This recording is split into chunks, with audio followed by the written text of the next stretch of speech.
আসসালামু আলাইকুম। Weekly GK হাইলাইটসের season 2 6 এপিসোডে আপনাদের সাথে আবার দেখা হয়ে গেল। এই এপিসোডে আপনাদের সবাইকে স্বাগত জানাচ্ছি। আজকে মূলত আমরা গত এক সপ্তাহে ঘটে যাওয়া বিভিন্ন বিষয় নিয়ে আপনাদের সাথে আলোচনা করব এবং এখান থেকে গুরুত্বপূর্ণ কোন বিষয়গুলো আসলে আমাদের মাথায় রাখা প্রয়োজন, জেনে রাখা প্রয়োজন, সেই জিনিসগুলো নিয়ে আপনাদের সাথে পুরো এপিসোড জুড়ে থাকছি আমি মোহাম্মদ আসিফুর রহমান। তো সরাসরি আমরা আলোচনায় চলে যাব। প্রত্যেকবারের মতো এবারও প্রথমেই আমাদের জাতীয় বিষয়াবলী। গত এক সপ্তাহে জাতীয় কোন কোন বিষয়গুলো আমাদের উল্লেখযোগ্য মনে হয়েছে সেগুলো নিয়ে আমরা একটু আলোচনা করব। প্রথমেই যে আলাপটি আমরা দেখতে পাচ্ছি এটি হচ্ছে বাংলাদেশকে 241.30 মিলিয়ন ডলার দিবে আইডিবি। যখন এই আলাপটি করছি তাহলে আমাদেরকে জানতে হবে যে যারা আমাদেরকে টাকাটি দিচ্ছে সেই আইডিবি আসলে কি। আইডিবি হচ্ছে ইসলামিক ডেভেলপমেন্ট ব্যাংক, অর্থাৎ ওআইসির সদস্যভুক্ত যেই দেশগুলো আছে তাদেরকে অর্থনৈতিকভাবে সহায়তা করার জন্য একটি ব্যাংক প্রতিষ্ঠা করা হয়েছিল। ওআইসির অর্থমন্ত্রী 1973 সালে এটি প্রতিষ্ঠা করেন। এটার নাম হচ্ছে ইসলামিক ডেভেলপমেন্ট ব্যাংক, বাংলায় ইসলামী উন্নয়ন ব্যাংক। এটি 1973 সালে প্রতিষ্ঠিত হয় এবং এই যে আইডিবি, এই আইডিবি এর যেই সদর দপ্তর সেটি কিন্তু সৌদি আরবের জেদ্দায় অবস্থিত।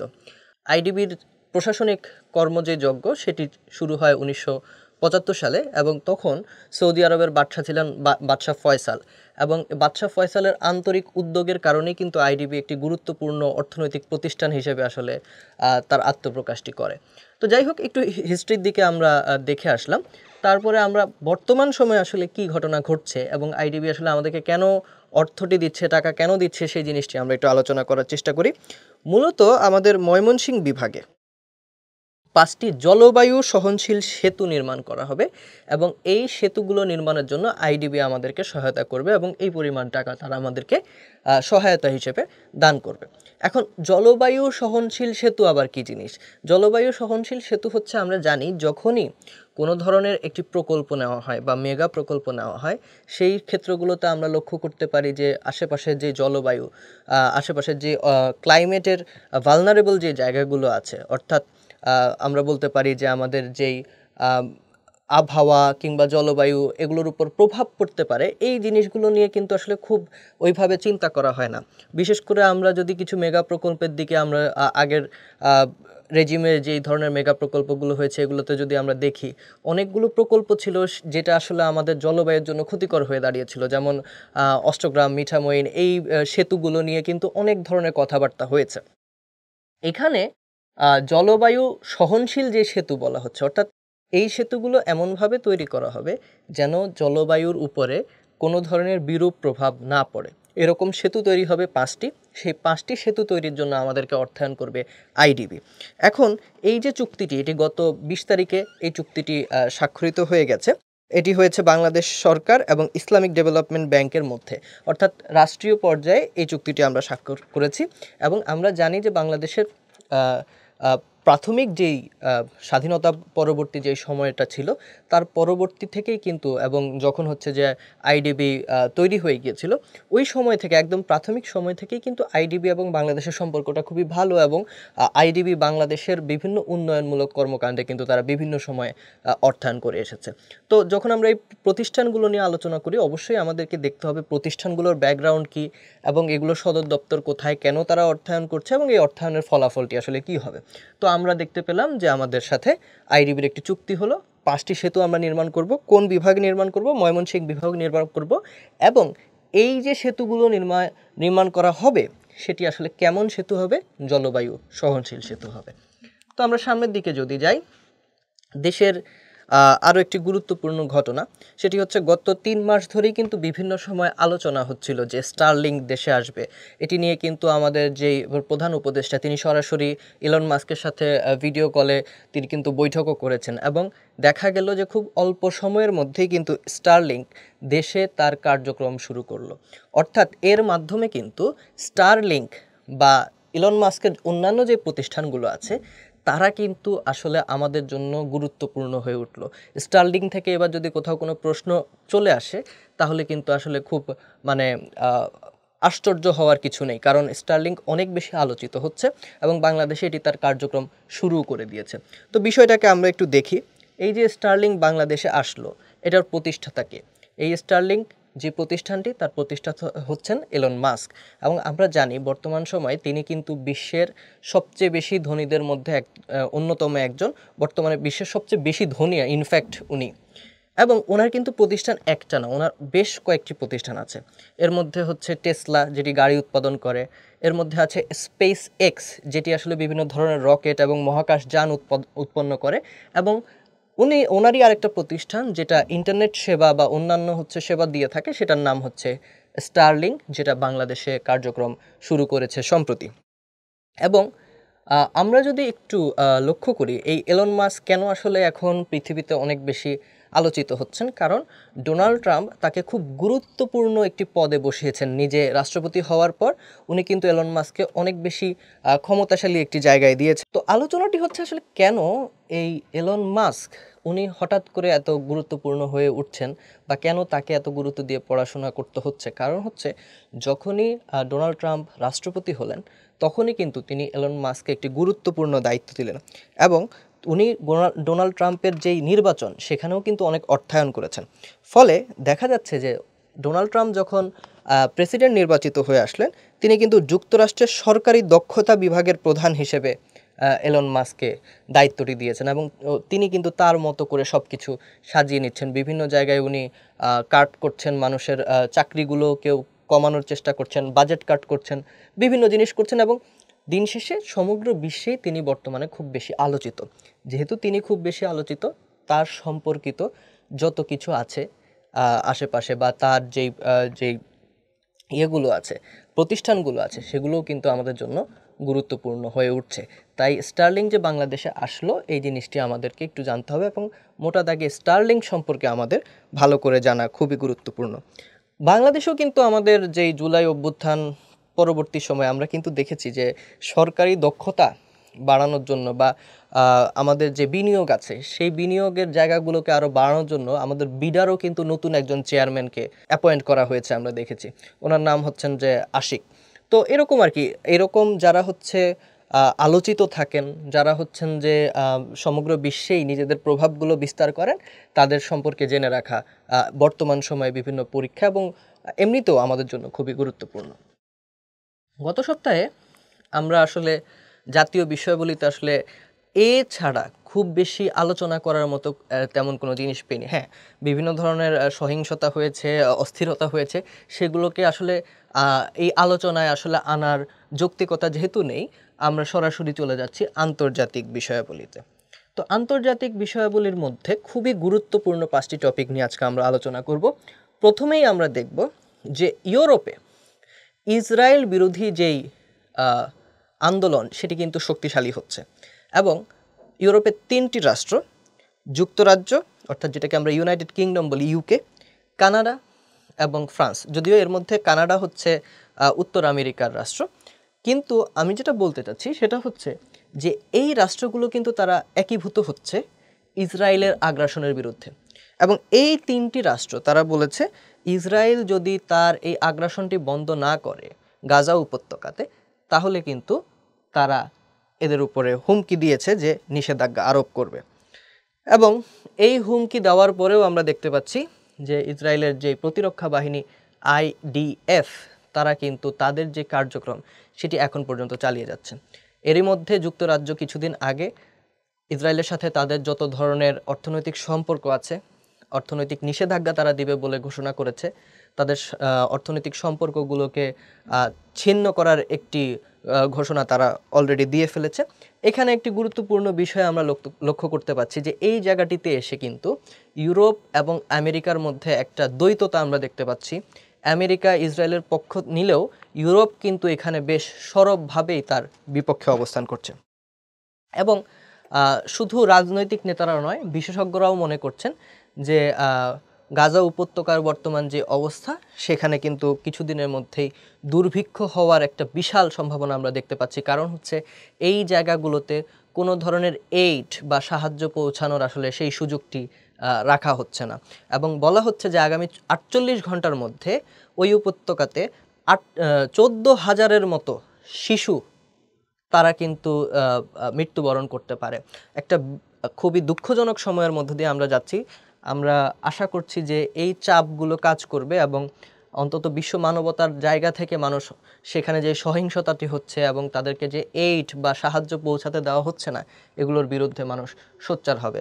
তো বর্তমানে ওই অঞ্চলটা ধরে যেই রাজনীতি হচ্ছে এবং বড় বড় শক্তিগুলো কোন পক্ষে কিভাবে কাজ করছেন, প্রচারণা চালাচ্ছেন, এগুলো জানা খুব জরুরি। গত সপ্তাহে আমরা দেখলাম যে যুক্তরাজ্য, কানাডা এবং ফ্রান্স তারা বলেছে যে এই হত্যাযজ্ঞ যদি বন্ধ না করা হয় তাহলে তারা একদম সরাসরি নিষেধাজ্ঞা আরোপ করবে এই রাষ্ট্রটির উপরে। এবং আমরা আরেকটা জিনিস কিন্তু বলার চেষ্টা করেছি আগের এপিসোডগুলোতেও যে মার্ক কার্নি আসার পরে কিন্তু যুক্তরাষ্ট্র বিরোধী মনোভাবগুলো কানাডাতে আরও বেশি দেখা যাচ্ছে এবং ডোনাল্ড ট্রাম্প যেই জায়গাগুলোতে নিজে খুব প্যাট্রোনাইজ করার চেষ্টা করছেন সেই জায়গাগুলোর এগেনস্টে কিন্তু কানাডা যাওয়ার চেষ্টা করছে এখন। ফলে এখানে কিন্তু যুক্তরাজ্য, কানাডা, ফ্রান্স এদের যেই স্বার্থটা সেটা কিন্তু অ্যালাইন্ড হয়ে গেছে। এই কারণেই তারা আসলে এই যে হত্যাযজ্ঞ তার বিরুদ্ধে অবস্থান করছে। পরবর্তীতে আমরা যদি দেখি খুবই গুরুত্বপূর্ণ একটি জিনিস, ডোনাল্ড ট্রাম্প তিনি একটি নতুন ধরনের আকাশ প্রতিরক্ষা ব্যবস্থা ডিজাইন করার জন্য পরিকল্পনা হাতে নিয়েছেন, যেটার নাম হচ্ছে গোল্ডেন ডোম প্রতিরক্ষা ব্যবস্থা। এখন এখানে আমরা একটু আলোচনা করি, সেটা হচ্ছে ইসরায়েলের খুব গুরুত্বপূর্ণ বা খুব নাম করা, খুব আলোচিত একটি প্রতিরক্ষা ব্যবস্থা আছে যেটার নাম হচ্ছে আয়রন ডোম। যদিও এই আয়রন ডোমকে বর্তমান সময়ে বিভিন্নভাবে আসলে ভেদ করা গিয়েছে এবং কয়েকবারই সেটা আসলে যে কার্যকর নয় সেটি প্রমাণিত হয়েছে। এখন আরও একটি নতুন প্রযুক্তি, আরও বেটার প্রযুক্তি, আরও মানে নেক্সট জেনারেশন প্রযুক্তি যেটাকে আমরা বলি, সেটা নিয়ে ডোনাল্ড ট্রাম্প ভাবছেন এবং সেই প্রযুক্তির নাম হচ্ছে গোল্ডেন ডোম প্রতিরক্ষা ব্যবস্থা। তো বিষয়টা আসলে কি, কেন আসলে এই জিনিসটি প্ল্যান করা হচ্ছে?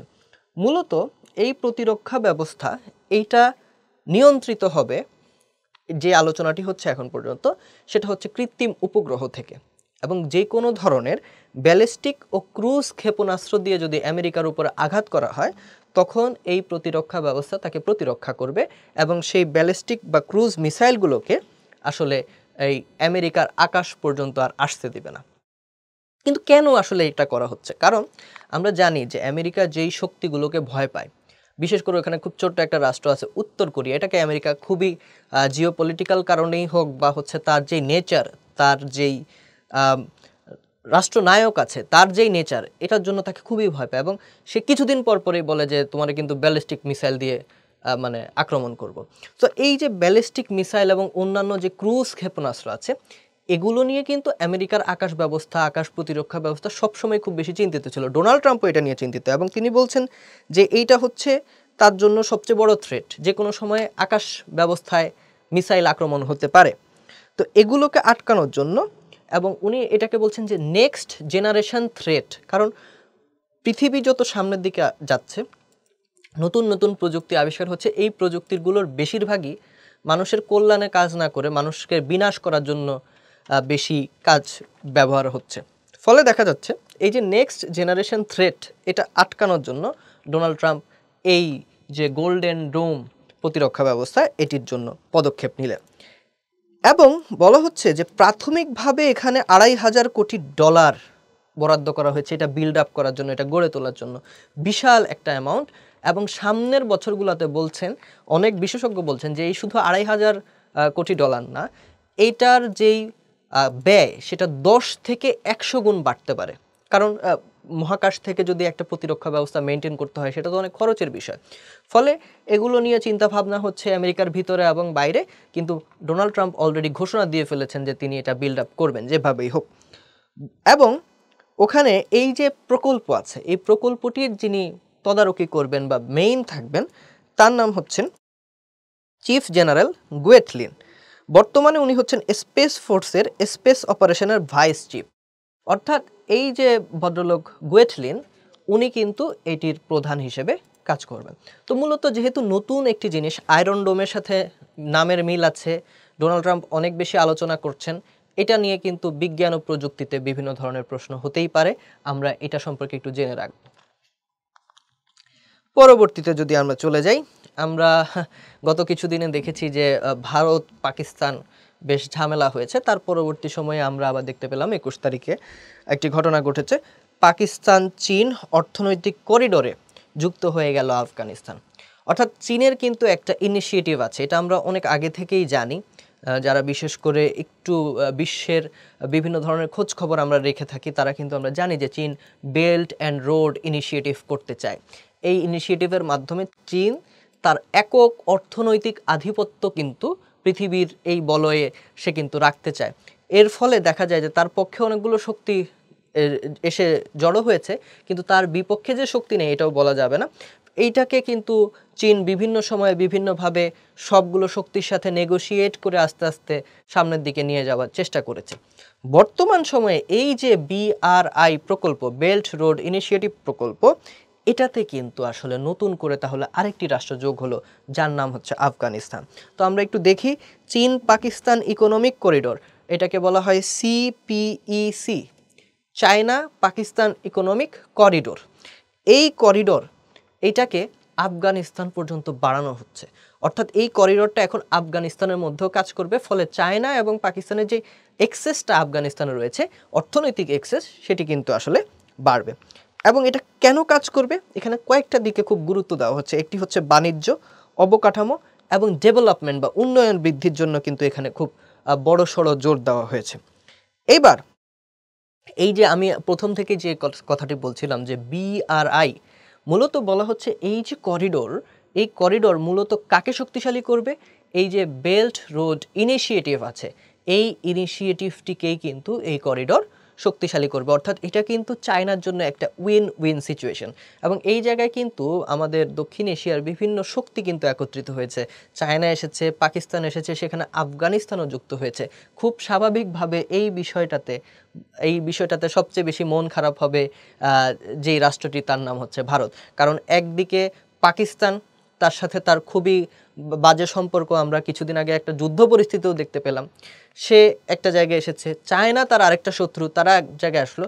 যেই রাষ্ট্রটি তার জন্য কিছুটা বন্ধু ভাবাপন্ন ছিল, আফগানিস্তান, সেও কিন্তু এখন আসলে এই করিডোরের সাথে যুক্ত হচ্ছে।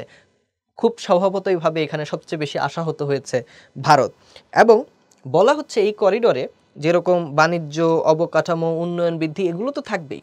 এর পাশাপাশি আরেকটা জিনিসকে খুব বেশি গুরুত্ব এখানে দেওয়া হবে, সেটা হচ্ছে সন্ত্রাসবাদ মোকাবেলা। এবং সন্ত্রাসবাদ মোকাবেলা করতে পারলেই কিন্তু আঞ্চলিক যেই স্থিতিশীলতা বা উন্নয়ন করা, এটা কিন্তু বেশি টেকসই করা সম্ভব হয়। ফলে এটা কিন্তু একটা গুরুত্বপূর্ণ ভূ রাজনৈতিক একটি পদক্ষেপ বলে এটাকে চিহ্নিত করা যাচ্ছে। এবং দেখা যাক যে সামনের দিনগুলোতে এটা আসলে কতদূর এগিয়ে যায়। যেটা আমরা বলছিলাম যে ওই বিষয়টাতে সবচেয়ে বেশি মনক্ষুণ্ণ হওয়ার কথা ভারতের, ঠিক একইভাবে ওই যুদ্ধের ফলেও যা হয়েছে সেগুলোর দিকে আমরা একটু দেখি। আমরা দেখেছি যে ভারত পাকিস্তান যুদ্ধ হয়েছিল 10 মে, আমেরিকার মধ্যস্থতায় কিন্তু আসলে যুদ্ধটি থামানো গেছে। কিন্তু এরপরে আরেকটি ঘটনা ঘটেছে, সেটা হচ্ছে পাকিস্তানে কিন্তু তাদের যেই সেনাপ্রধান আসিম মুনির, তাকে এই যুদ্ধে বীরত্বগাথা বা বীরত্বপূর্ণ অবদান রাখার জন্য তাকে হচ্ছে ফিল্ড মার্শাল উপাধি দেওয়া হয়েছে। এখন এখানে এই জিনিসগুলোকে নিয়ে আমরা একটু আলোচনা যদি করি, তাহলে আমরা দেখব যে পৃথিবীর আসলে কোনো কিছুই ওইভাবে রাজনীতির বাইরে না। তো আমরা যখন ওনাকে দেখব, আসিম মুনির হচ্ছেন পাকিস্তানের সেকেন্ড ফিল্ড মার্শাল। এখন প্রশ্ন হচ্ছে ফিল্ড মার্শাল কি? ফিল্ড মার্শাল হচ্ছে সেনাবাহিনীর সবচেয়ে উপরের যে র্যাঙ্ক, সর্বোচ্চ পদবি, সেটাকে বলা হয় ফিল্ড মার্শাল। ফিল্ড মার্শাল হওয়ার জন্য বেশ ভালো যুদ্ধ করা লাগে, এটা ব্রিটিশরা হচ্ছে এই পদবিটা চালু করেছিল। ফলে ভারত এবং পাকিস্তান দুই জায়গাতেই আসলে সর্বোচ্চ পদ হিসেবে ফিল্ড মার্শাল পদটাই রয়েছে। পাকিস্তানের প্রথম ফিল্ড মার্শাল ছিলেন জেনারেল আইয়ুব খান, যাকে আমরা চিনি কারণ বাংলাদেশের ইতিহাস যখন আমরা পড়তে যাই, আইয়ুব বিরোধী আন্দোলন একটা বড় জায়গা নিয়ে আমাদেরকে পড়তে হয়। এই আইয়ুব খান 1958 সালে ইস্কান্দার মির্জাকে উনি ক্ষমতা থেকে সরালেন এবং তখনই তিনি নিজেই নিজেকে ফিল্ড মার্শাল উপাধি দিলেন। এটা নিয়ে অনেক হাস্যরসের বিষয় আছে, আবার অনেকেই মনে করেন যে আইয়ুব খান আসলেই যোগ্য, সেই আলোচনায় আমরা যাচ্ছি না। তিনি প্রথম পাকিস্তানের ফিল্ড মার্শাল ছিলেন। তারপর এত বছরে পাকিস্তানে কোনো ফিল্ড মার্শাল আসেননি। 2025 সালে এসে আমরা দেখলাম পাকিস্তান পেল তার দ্বিতীয় ফিল্ড মার্শালকে। এই দ্বিতীয় ফিল্ড মার্শালের নাম কি? এই দ্বিতীয় ফিল্ড মার্শালের নাম হচ্ছে জেনারেল আসিম মুনির। এখন কেন আসলে তাকে দেওয়া হলো? বলা হচ্ছে ভারতের সঙ্গে এই যে যুদ্ধটি, এই যুদ্ধে তিনি খুব ভালোভাবে জিনিসগুলোকে ম্যানেজ করেছেন এবং আমরা দেখেছি যে আসলে ভারত পাকিস্তান এইবারকার যুদ্ধে ভারত কিন্তু মোটামুটি সব দিকেই কোণঠাসা হয়েছে এবং এই জায়গাগুলোতে জেনারেল আসিম মুনিরের অনেক অবদান ছিল বলে পাকিস্তানের সরকার মনে করেছে এবং তারা তাকে এই 4 দিনের যে সংঘর্ষ যুদ্ধ এটাই বীরত্বপূর্ণ অবদান রাখার জন্য তাকে ফিল্ড মার্শাল উপাধি দিয়েছে এবং বলা হচ্ছে যে সে ভারতের সীমান্তে ভারতের বাহিনীর সাথে যুদ্ধ করেছে, একই সাথে ওখানে যে আফগানিস্তানের সীমান্ত রয়েছে বা ইরানের সীমান্ত রয়েছে সেই সীমান্তগুলোতে সে সন্ত্রাসবাদের বিরুদ্ধে খুব স্টেবলি যুদ্ধ করতে পেরেছে, ফলে একটা এই জায়গায় এক ধরনের কিন্তু মধ্যস্থতা বা হচ্ছে স্থিতিশীল অবস্থা সে পাকিস্তানে ধরে রাখতে পেরেছে, এই ধরনের কথাগুলো বলা হচ্ছে এবং এর জন্য তাকে ফিল্ড মার্শাল উপাধি দেওয়া হয়েছে বলে অনেকেই ধারণা করেন এবং অনেকে আবার এর বিরুদ্ধ মতো ধারণা করেন। অনেকে মনে করছেন যে শেহবাজ শরীফের যেই মন্ত্রিসভা বা উনি প্রধানমন্ত্রী হিসেবে আসিফ মুনিরের সাথে একটা ভালো সম্পর্কে থাকার জন্য এই ঘটনাটি আসলে ঘটিয়েছেন, কারণ আমরা জানি পাকিস্তানের যেই সেনাবাহিনী তাকে বলা হয় যে স্টেট ইনসাইড স্টেট, অর্থাৎ পাকিস্তানের যে রাষ্ট্রীয় চিন্তাভাবনা পাকিস্তান রাষ্ট্রে কি হবে অনেকটা বড় পার্ট কিন্তু আসলে ডিসাইডেড হয় সেনাবাহিনী কি ভাবছে। এবং আজ পর্যন্ত পাকিস্তান কিন্তু কোনো রাজনৈতিক সরকার নির্বাচিত সরকার 5 বছর ক্ষমতায় থাকতে পারেনি, এটাও বলা হয়ে থাকে যে পাকিস্তানের সেনাবাহিনী যে দৌরাত্ম্য সেটার জন্য। আরেকটি কথা বলা হয়ে থাকে যে পৃথিবীর সব দেশের একটি সেনাবাহিনী আছে, পাকিস্তানের ক্ষেত্রে বলা হয়ে থাকে যে পাকিস্তান সেনাবাহিনীর একটি দেশ আছে। ঠিক এমন একটি পর্যায়ে দাঁড়িয়ে যখন ভারত পাকিস্তান যুদ্ধ হলো 4 দিনের একটা সংঘর্ষ আমরা দেখলাম, সেই জায়গায় শেহবাজ শরীফের সরকার আসলে এই জেনারেল আসিম মুনিরের সাথে একটি ভালো সম্পর্ক করতে চাচ্ছে কিনা, এই জন্যই তাকে ফিল্ড মার্শাল উপাধি দেওয়া হলো কিনা, এগুলো নিয়ে কিন্তু বিভিন্ন আলোচনা হচ্ছে। তো যেটা আমাদের জানতে হবে সেটা হচ্ছে 10 মে যুদ্ধবিরতি কার্যকর হয় কার মধ্যস্থতায়? আমেরিকার মধ্যস্থতায়। ভারত পাকিস্তানের মধ্যবর্তী যেই সংঘর্ষ ছিল, যেই যুদ্ধটি চলছিল, সেটি 10 মে যুদ্ধবিরতির দিকে যায়। এর পাশাপাশি আমাদেরকে জেনে রাখতে হবে পাকিস্তান যেরকম তার দ্বিতীয় ফিল্ড মার্শাল পেল, ভারতেরও কিন্তু 2 জন ফিল্ড মার্শাল আছে। এর মধ্যে একজন হচ্ছে জেনারেল মানেকশ, যিনি আমাদের মুক্তিযুদ্ধের সময় 1971 খুব সরাসরিভাবে বিভিন্ন বিষয়ে তিনি কিন্তু হস্তক্ষেপ করেছিলেন। সো জেনারেল মানেকশ উনি ফিল্ড মার্শাল ছিলেন এবং আরেকজন হচ্ছেন কে এম কারিয়াপ্পা, যিনি 1986 সালে ফিল্ড মার্শাল উপাধিটি পেয়েছেন।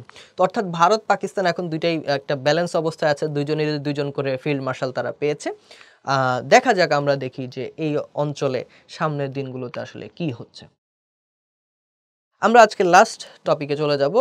আমরা জানি বুকার এবং ম্যান বুকার এই পুরস্কারগুলো আসলে খুবই গুরুত্বপূর্ণ, যখনই এগুলো খুব আলোচনায় থাকে তখনই প্রশ্ন হয় এবং এইবারও আসলে বুকার ম্যান বুকার নোবেল এগুলো থেকে প্রশ্ন হবে যে কোনো পরীক্ষা, এটা খুবই স্বাভাবিক একটি বিষয়।